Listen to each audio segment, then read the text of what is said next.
va falloir agir avec une précision du diable, Wang. Et une totale concentration. T'es prêt, Jack? J'étais prêt dans le ventre de ma mère. Parfait. Appelez-moi Plisken. Tu fais une tête comme si on avait chié dans tes grolles. J'ai horreur des conducteurs qui n'ont pas le sens de l'humour. Vous saviez que vous aviez une tête de vieux fromage blanc datant des années 50 ? J'aimerais savoir une chose. Au bout de 600 ans, ta quéquette fonctionne toujours aussi bien? On a gagné! On s'en est sorti, mon vieux tonton! Bon, vous allez tous attendre ici. Gardez la boutique, remettez des bûches dans la cheminée, et si on n'est pas revenu au petit matin, appelez le président. Re-bienvenue dans les John Carpenter's Bobine. Pour cette dernière émission, on va se concentrer sur 2 films de John Carpenter, les 2 derniers films en plus, Ghost of Mars et The Ward.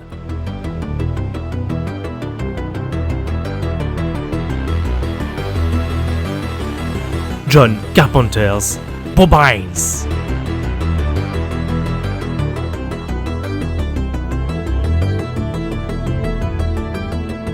Commençons par Ghost of Mars. On est en 2176, imaginez-vous, faut vous projeter un petit peu.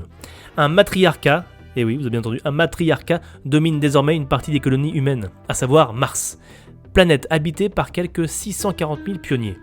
La chef de cette petite société interroge une policière, seule survivante de son équipe. Celle-ci raconte en flashback que son convoi était chargé de ramener un voleur et présumé meurtrier répondant au doux nom de Désolation Williams, pour qu'il soit jugé. Mais lorsqu'ils ont débarqué dans la ville de Shining Canyon, où le brigand était détenu, ils sont tombés sur une ville fantôme, décimée par un mal étrange. Flics et prisonniers vont devoir s'allier face à une horde de méchants en proie à une mystérieuse contamination. Bon, disons-le tout net, Ghost of Mars n'est certes pas le dernier film de Carpenter, mais c'est le dernier film à ressembler à du John Carpenter, à tel point que c'en est presque une parodie de toute sa filmographie. Le film reprend la petite équipe acculée face aux méchants, les flics s'associent aux malfrats, salut Asso, ça ressemble un petit peu, hein. Et Papy Charpentier utilise à donf les fondus enchaînés, ses riffs de guitare électrique nappés de synthé, plutôt peu inspiré pour cette histoire. Le casting normalement prévu est avec Kurt Russell et Courtney Love. Oh yeah. Bon, bah, sera finalement avec le rappeur Ice Cube et Natasha la mutante Henstridge. Malgré son côté nanar, Ghost of Mars se laisse quand même plutôt regarder, mais on sent que derrière la caméra, Johnny n'est plus trop à la fête. Notons quand même le fait que, pour achever notre thèse, Carpenter choisit de faire de cette société intergalactique une société matriarcale donc, dirigée par des femmes, c'est le but de matriarcal, et où les postes à responsabilité sont aussi détenus par des femmes. On remarquera l'apparition brève d'ailleurs de Pam Grier, mais bon, son rôle sera si réduit qu'elle en perdra la tête. Ok. Je sais que vous vous prenez pour des gros durs. Vous êtes très bien entraînés et vous avez les meilleures armes. Vous pensez qu'il s'agit d'un petit transfert de routine, mais je veux que vous vous enfonciez dans le crâne que ce prisonnier n'est pas un prisonnier habituel. Il s'agit du transfert de James Williams, alias Désolation. Il faut que vous soyez sur vos gardes constamment. Comme pour Meurtre au 43e étage, avec son personnage lesbien, ou Assaut, avec son chef de la police noire, Carpenter impose ce choix scénaristique d'une société matriarcale, mais n'en fait pas du tout une critique ou ne cherche pas à étayer une théorie. Non, pas du tout. C'est comme ça parce que, pourquoi pas. Cette mise en avant donne l'occasion au personnage de Natasha Henstridge d'avoir de belles scènes d'action, démontrant au passage ses talents de ceinture noire de taekwondo. Et ouais ma gueule, ça balance du kick dans ta face. Eh bien, présente-nous tes amis. Ce sont mes compadres. 1, 2 et 3. Uno représente le côté gentil. T'as raison, mon gazon. Je suis pas aussi gentil que Désolation. Et à l'occasion, je te tailladerai les nichons. Qui c'est la chef ici? T'as intérêt à me lâcher, sale pute, hein? Qui c'est la chef ici? Toi! Toi, putain, toi! Salope! En revanche, le personnage interprété par Jason Statham, vous savez, Jason Statham, le chauve sexy, alors là c'est un vrai cliché de masque toxique, comme on en a rarement vu dans la filmo de Johnny, et qui finit franchement par agacer, ce qui est vraiment dommage. Si vous voulez tout voir de la filmographie de Carpenter, voyez Ghost of Mars, mais sinon, faites-moi confiance et revoyez plutôt Jack Burton.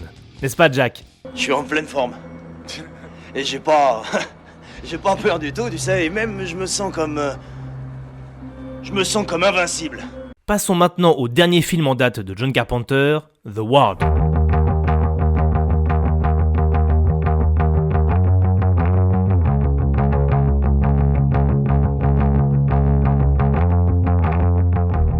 Lui qui n'avait pas tourné depuis Ghost of Mars justement, donc 10 ans auparavant, se laisse tenter par le scénario des frères Rasmussen, scénariste du très moyen Crawl d'Alexandre Aja. Et donc il décide de renfiler les gants. Alors, de quoi qu'est-ce que ça parle ? En 1966, la jeune Kristen est internée dans un hôpital psychiatrique après avoir été retrouvée près d'une ferme qu'elle venait tout juste d'incendier. Dès son arrivée, les autres occupants commencent à disparaître, l'un après l'autre, et la jeune femme se rendra vite compte qu'un esprit maléfique hante les lieux. À l'aide de ses camarades, elle tentera de résoudre le mystère. Kristen ? En général, nos patients préfèrent le lit. Je suis le docteur Gerald Stringer. C'est moi qui vais vous soigner pendant votre séjour. Bonjour, vous avez bien dormi? Qui est-ce qui est venu ici cette nuit? Que voulez-vous dire? Quelqu'un m'a pris ma couverture. La porte était verrouillée, n'est-ce pas? Oui, docteur, comme d'habitude. Tenez, avalez ça. Non. C'est un ordre, avalez-moi ces cachets. Et c'est quoi? Vous vous sentirez mieux après ça. Je vous conseille d'être plus obéissante que ça à l'avenir. Ça sera tout pour aujourd'hui, Madame Lunt. Oui, docteur. Vous l'avez vu, hein, le pitch pas fou, mais pas nul non plus, mais voilà. Bon, bah, disons-le d'emblée, le film est vraiment très très moyen, et on ne retrouve en rien ce qui a fait la réputation de Carpenter, hormis peut-être que quelques sursauts de jolis plans, notamment dans son introduction. Sinon, le reste est plutôt assez attendu. On a des jumpscares qu'on n'ose plus faire maintenant, un twist à la Shyamalan, bon, pas nul, mais voilà, et une musique nulle, car composée non pas par Carpenter, mais visiblement par une IA. Non, apparemment par un gars qui s'appelle Mark Killian. Mais bon, si je parle de The Ward dans cette série, c'est pas pour rien, c'est pour noter quand même que le film est intéressant dans ce qu'il raconte, et surtout pour son casting quasiment exclusivement féminin. Dans cet institut, les jeunes femmes sont enfermées parce que folles, au sens où on l'entend dans les années 60, hein, c'est-à-dire elles sont simplement en dépression, ou ont des troubles mentaux, ou ont subi des violences psychologiques ou sexuelles, bref, peu importe, dans les années 60, ça veut dire qu'elles sont zinzin. Bon.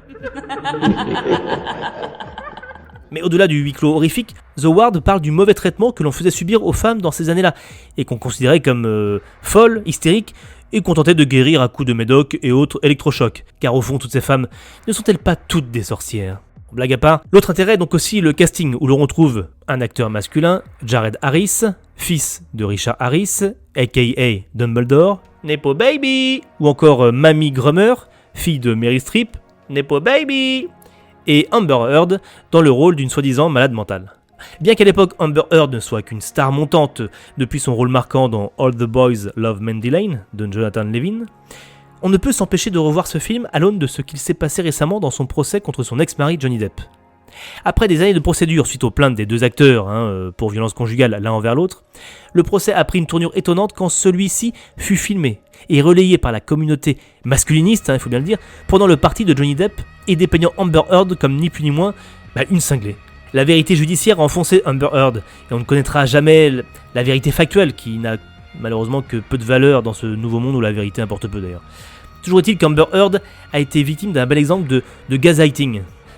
Maintenant mais faites un effort, j'en ai parlé avant, c'est écoutez cette émission avec Hélène Frappa, on parle vraiment du gaslighting, voilà. Donc bref, on l'a fait passer pour folle, à tel point qu'elle a dû s'exiler en Europe pour fuir le harcèlement massif. Donc difficile alors de ne pas voir dans The Ward un parallèle troublant. Il y a un fantôme ici. Un fantôme? À quoi ressemble-t-il? À une fille. La fille qui est venue m'agresser quand je prenais ma douche. Celle que je vois dans les couloirs. C'est pareil pour les autres. Je sais qu'elles l'ont toutes vue. Alors s'il vous plaît, dites-moi ce qui se passe ici. Voilà. Bon, j'arrête là la parenthèse car John a beau être John, il n'a a priori pas de vin. Que reste-t-il de The Ward ? D'un point de vue cinématographique, le film est plutôt vraiment carrément oubliable. Mais dans la carrière de Big John, cela reste amusant de voir que le film qu'il a fait sortir de sa retraite soit un film composé de personnages féminins parlant de leur maltraitance dans les hôpitaux. Lui qui avait exposé un monde dirigé par le matriarcat dans Ghost of Mars, achève carrément sa mue de cinéaste des femmes dans son ultime œuvre. Cela démontre que même s'il ne le sait pas lui-même, John Carpenter est bien un cinéaste féministe et labellisé par le tampon Bobine. CQFD, MSCTPLC. Ça veut dire ce qu'il fallait démontrer, même si c'est tiré par les cheveux. Avant de conclure cette série d'été, j'aimerais quand même parler des films que je n'ai pas évoqués, et pour cause, ils ne pourraient pas vraiment alimenter notre sujet. Néanmoins, ils méritent largement le coup d'œil, car il y a vraiment des pépites là-dedans. La plus belle pépite, et bien évidemment, je l'ai un peu évoqué, The Thing. The Thing, la chose, je vous rappelle, donc remake un peu lointain d'un film de Howard Hawks, est vraiment un chef-d'œuvre et reste l'un des plus grands films du genre fantastico-paranoïaque et n'a vraiment pas pris une ride, donc allez-y les yeux fermés. Enfin, pas les yeux fermés, mais allez-y, franchement, c'est une tuerie. Le film a été un four, parce qu'il est sorti le même jour que E.T. de Steven Spielberg, qui, vous l'aurez deviné, a écrasé The Thing à ce moment-là.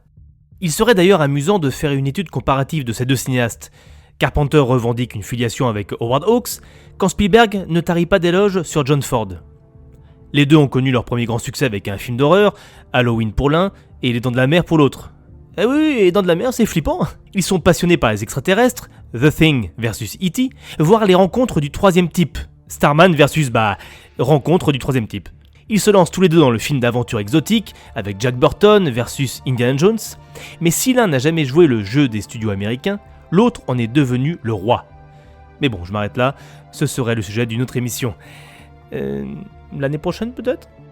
Notons aussi Invasion Los Angeles, They Live en anglais, toujours dans le côté paranoïaque, qui a vraiment marqué toute une génération avec son fameux slogan caché qu'on ne peut voir que avec des lunettes de soleil et qui dit « Obey ». Et j'étais venu ici pour pouvoir bouffer du bubblegum et en cogner quelques-uns. Et comme j'ai plus de bubblegum...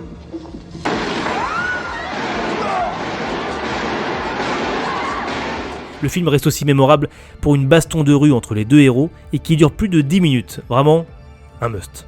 Parlons aussi rapidement du Village des damnés avec Christopher Reeves, Superman, et Christy Alley, Allô maman, ici bébé. Sympathique film d'horreur avec des enfants blonds très flippants. Parlons également de Vampire, espèce de western contemporain avec un James Wood en roue libre, tueur de vampires et aux répliques qui font mouche, et une Cheryl Lee aux dents longues. Cheryl Lee surtout connue pour son rôle de morte de Laura Palmer dans la série Twin Peaks de David Lynch. T'as déjà vu un vampire? Non. Bon, alors primo, ils ont rien de romantique, tu vois. Ce sont pas des bandes de pauvres fiottes hyper chicos qui se la jouent super dandy et qui séduisent leur monde avec un accent qui vient d'on ne sait trop où. Pigé, ça n'a rien à voir avec les vampires de ciné. Les croix, ça marche pas. Ils deviennent pas chauves-souris et l'ail. Alors là, si tu te fais un collier avec de l'ail et que tu rencontres ces baiseurs, ils vont te baiser gentiment et ils vont t'écrabouiller ta turbine à chocolat pendant qu'ils te videront de ton sang. Oh, ils dorment pas dans des cercueils en taffetas. Pour les éliminer, il faut leur enfoncer un pieu en plein milieu du cœur et les laisser se consumer gentiment au soleil. Et enfin, notons un dernier film où les rôles féminins ne sont pas passionnants, il faut bien l'avouer, et qui s'appelle L'Antre de la Folie, avec Sam Neill et Julie Carmen. Donc Julie Carmen est une actrice passable, son rôle n'est pas passionnant malheureusement, mais bon, L'Antre de la Folie fait quand même partie des meilleurs John Carpenter. Voyez-le, c'est un film à l'ambiance étrange, avec des scènes mémorables, notamment un petit gamin qui fait du vélo dans la nuit et qui a une tête de petit vieux. Je vous dis que ça, mais ça a hanté mes nuits, vraiment. Et ça vous plonge dans une angoisse qui ferait même pâlir de jalousie Stephen King. Eh bien, monsieur Trent, connaissez-vous Arcane? Eh bien, en dehors du fait que vous êtes assuré par la compagnie qui m'embauche, je n'ai jamais entendu parler d'Arcane, désolé. Il vous arrive de lire? Linda Stiles, John Trent. Linda travaille ici comme lectrice. C'est une de nos meilleures éditrices. Depuis qu'elle travaille dans cette maison, elle s'occupe de Sutter Kane en exclusivité. Sutter Kane. Est-ce que c'est ce type qui écrit ces horreurs bon marché? Il est peut-être trop sophistiqué pour vous. Sutter Kane va bientôt être l'auteur le plus lu de ce siècle. Vous pouvez faire une croix sur Stephen King. Kane se vend beaucoup mieux. Voilà, il fallait bien conclure, donc c'est maintenant, je suis désolé. On arrive au terme de cette série des bobines d'été sur les John Carpenter's Bobines. Qu'est-ce qu'on peut retenir de cette série? Eh bien, déjà que si vous ne connaissez pas John Carpenter, foncez voir ses films. Bon, certes, certains films ont pris un petit coup dans l'aile, ils ont un petit côté, une petite patine des années 80, mais bon, voilà, ça revient à la mode. Il y a des mulets, ça revient à la mode. des jeans serrés, ça revient à la mode. En tout cas, en voyant ces films, vous pourrez remarquer à quel point il a influencé des cinéastes contemporains comme Tarantino, Matthew Vaughn, Nicolas Winding Refn, mais aussi des musiciens comme Carpenter Brut, hein, il va sans dire, Kavinsky ou encore Zombie Zombie. Et surtout, vous pourrez maintenant revoir ces films en repensant à ce podcast et ces 12 voix qui vous a accompagné, pour me dire si oui ou non ma théorie tient la route, ou si c'est vraiment n'importe quoi. Si vous avez aimé ce format et que vous souhaitez qu'on recommence, eh ben c'est possible, mais bon, faut nous le dire, donc n'hésitez pas à nous le dire en commentaire, à m'appeler, à m'envoyer des lettres, ça fait toujours plaisir d'avoir des lettres, puis mettez aussi des bonnes notes, des étoiles, des pouces jaunes, verts, bleus, je sais plus quelle couleur ils ont. En tout cas, vous connaissez le truc, à très vite pour de nouvelles bobines à la rentrée, avec Lou et Marcel, et plein d'autres invités. Allez, salut tout le monde, et salut Jack. Tu sais ce que ce vieux Jack Burton dit toujours dans un cas comme celui-là? Qui? Jack Burton. Moi, le vieux Jack Burton dit... Qu'est-ce qu'on attend?